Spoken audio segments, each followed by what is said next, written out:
De saint François de Sales, traité de l'amour de Dieu, livre 10e, du commandement d'aimer Dieu sur toute chose.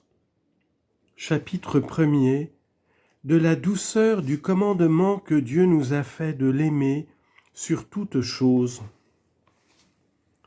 L'homme est la perfection de l'univers, l'esprit est la perfection de l'homme, l'amour celle de l'esprit, et la charité celle de l'amour. C'est pourquoi l'amour de Dieu est la fin, la perfection et l'excellence de l'univers. En cela, Théotime, consiste la grandeur et primauté du commandement de l'amour divin, que le Sauveur nomme le premier et le très grand commandement. Matthieu 22, 38. Ce commandement est comme un soleil qui donne le lustre et la dignité à toutes les lois sacrées, à toutes les ordonnances divines et à toutes les saintes écritures.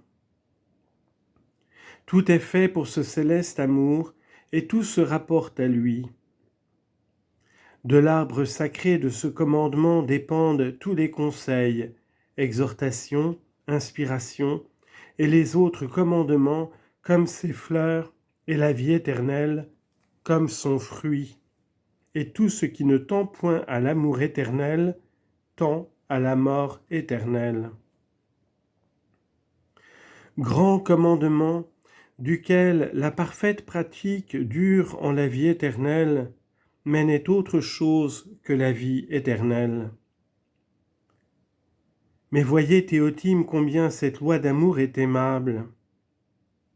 Ah, Seigneur Dieu, ne suffisait-il pas qu'il vous plût de nous permettre ce divin amour, comme Laban permit celui de Rachel à Jacob, Genèse 19, 19.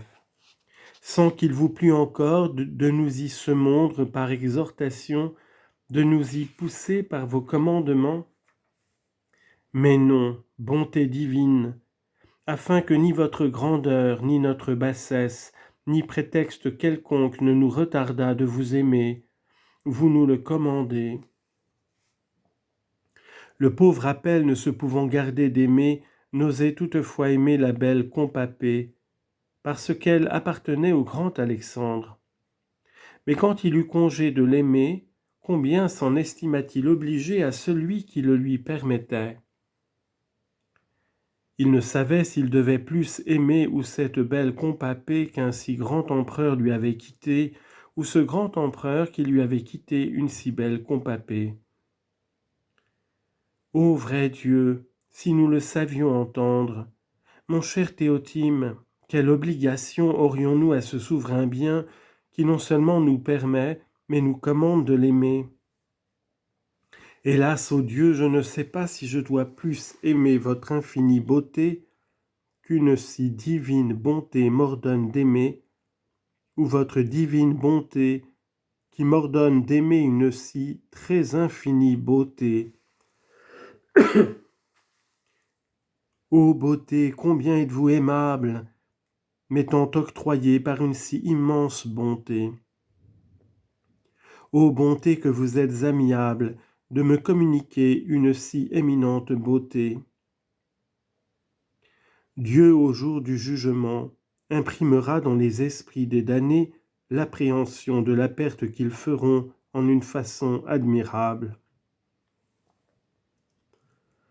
Car la divine majesté leur fera clairement voir la souveraine beauté de sa face et les trésors de sa bonté, et à la vue de cet abîme infini de délices, la volonté par un effort extrême se voudra lancer sur lui pour s'unir à lui et jouir de son amour, mais ce sera pour néant, d'autant qu'elle sera comme une femme qui, entre les douleurs de l'enfantement, après avoir enduré des violentes tranchées, des convulsions cruelles et des détresses insupportables, meurt enfin sans pouvoir enfanter. Car à mesure que la claire et belle connaissance de la divine beauté aura pénétré les entendements de ces esprits infortunés, la divine justice ôtera tellement la force à la volonté qu'elle ne pourra nullement aimer cet objet que l'entendement lui proposera et représentera être tant aimable.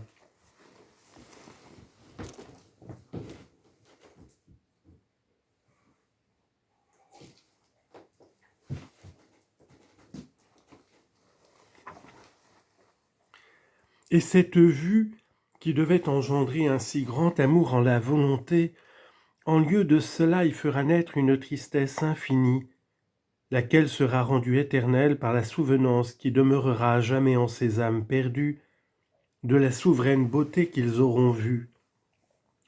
Souvenance stérile de tout bien, mais fertile de travaux, de peines, de tourments et de désespoirs immortels, d'autant quand la volonté se trouvera tout ensemble, une impossibilité, mais une effroyable et éternelle aversion et répugnance d'aimer, cette tant désirable excellence, si que les misérables damnés demeureront à jamais, en une rage désespérée, de savoir une perfection si souverainement aimable, sans en pouvoir jamais avoir, ni la jouissance ni l'amour, parce que tandis qu'ils l'ont pu aimer, ils n'ont pas voulu.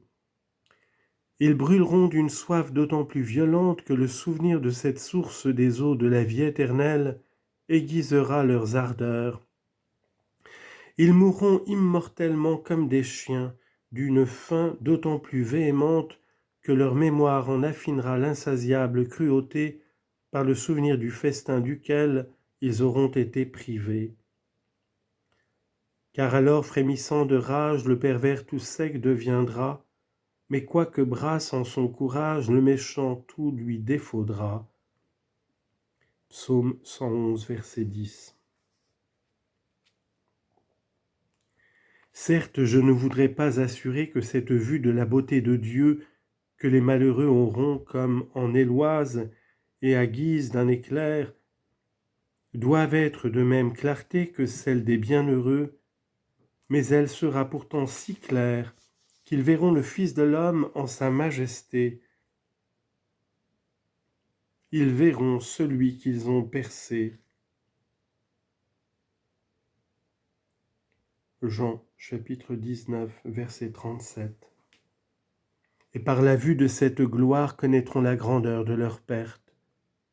Oh, si Dieu avait défendu à l'homme de l'aimer, que de regrets dans les âmes généreuses, que ne ferait-elle pas pour en obtenir la permission ?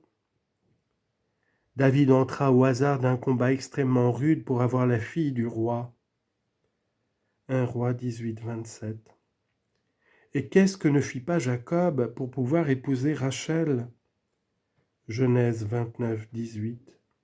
Et le prince Sichem pour avoir Dina en mariage. Genèse chapitre 34, verset 11. Les damnés s'estimeraient bienheureux s'ils pensaient de pouvoir quelquefois aimer Dieu, et les bienheureux s'estimeraient damnés s'ils croyaient de pouvoir être une fois privés de cet amour sacré. Ah, vrai Dieu, combien est désirable la suavité de ce commandement théotime, puisque si la divine volonté le faisait aux damnés, ils seraient en un moment délivrés de leur plus grand malheur, et que les bienheureux ne sont bienheureux que par la pratique de celui-ci. Ô amour céleste, que vous êtes aimable à nos âmes, et que bénie soit à jamais la bonté, laquelle nous commande avec tant de soin qu'on l'aime, quoique son amour soit si désirable et nécessaire à notre bonheur, que sans lui, nous ne puissions être que malheureux.